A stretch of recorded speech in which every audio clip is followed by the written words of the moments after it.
नमस्कार दोस्तों, आज आप सुनेंगे तेनालीराम और तीन गुड़िया की कहानी। महान राजा कृष्णदेव राय के दरबार में बहुत से बुद्धिमान मंत्री थे। उनमें से सबसे बुद्धिमान तेनालीराम थे। एक दिन एक विदेशी राज्य से एक व्यापारी राजा के दरबार में आया। उसने राजा को प्रणाम किया और फिर कहा, महाराज, मैंने बहुत लोगों से सुना है कि आपके दरबार में आपके बहुत बुद्धिमान मंत्री हैं, लेकिन आपकी अनुमति से मैं आपके मंत्रियों की बुद्धि की परीक्षा लेना चाहता हूँ। इससे राजा की रुचि जगी और उसने व्यापारी को अनुमति दे दी। व्यापारी ने राजा को एक जैसी दिखने वाली तीन गुड़िया दी। उन्होंने कहा, हालांकि ये गुड़िया दिखने में एक जैसी हैं, लेकिन ये किसी न किसी तरह से अलग हैं। यदि आपके मंत्री अंतर का पता लगा सकते हैं तो मैं उनकी बुद्धि को नमन करूँगा, लेकिन अगर वे नहीं कर सकते तो मैं मान लूँगा कि आपके दरबार में कोई बुद्धिमान मंत्री नहीं है। मैं उत्तर के लिए 30 दिनों में वापस आऊँगा। राजा ने तेनालीराम को छोड़कर अपने सभी मंत्रियों को इकट्ठा होने के लिए कहा। उसने उन्हें तीन गुड़िया दी और कहा कि 3 दिन के समय में उनमें अंतर खोजें।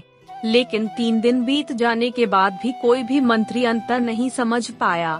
राजा चिंतित हो गया और उसने तेनालीराम को बुलाया। उसने उससे कहा, तेनाली, मैंने तुम्हें पहले नहीं बुलाया क्योंकि मैंने सोचा था कि यह समस्या बहुत सरल होगी, लेकिन जो उनकी कोई भी समाधान नहीं ढूंढ पाया है, यह बाप पर निर्भर है। इन गुड़ियों में अंतर ज्ञात कीजिए। तेनाली तीनों गुड़ियों को लेकर चला गया। तेनालीराम के लिए भी यह समस्या कठिन साबित हुई, लेकिन आखिर में काफी मशक्कत के बाद उन्हें फर्क समझ में आया। जिस दिन व्यापारी को लौटना था उस दिन वह तीन गुड़ियों को लेकर दरबार में गया।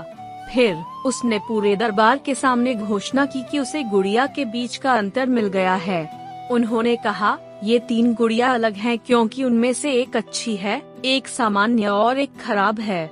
जब सभी ने तेनालीराम से पूछा कि कौन सी गुड़िया है, तो उसने उन्हें एक छोटा सा छेद दिखाया जो प्रत्येक गुड़िया के कान में मौजूद था।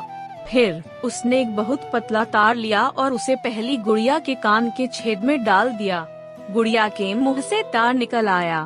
उसने दूसरी गुड़िया के साथ भी ऐसा ही किया और गुड़िया के दूसरे कान से तार निकल आया। तीसरी गुड़िया में तार दिल तक गया और निकला नहीं।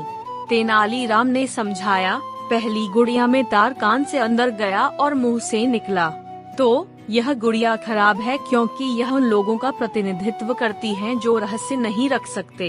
दूसरी गुड़िया में दूसरे कान से तार निकला, तो यह सामान्य है और हानि रहित लोगों का प्रतिनिधित्व करती है जो यह नहीं समझते कि उन्हें क्या कहा जाता है।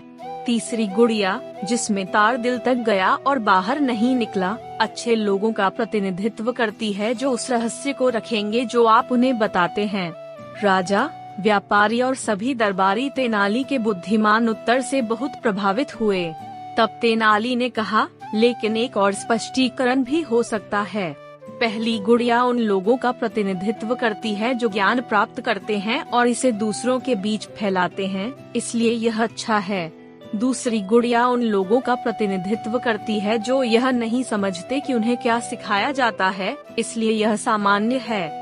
तीसरी गुड़िया उन लोगों का प्रतिनिधित्व करती है जिनके पास ज्ञान है लेकिन यह सब अपने पास रखते हैं, किसी को पढ़ाते नहीं हैं तो बुरे हैं। राजा और भी अधिक प्रभावित हुआ। धन्यवाद दोस्तों।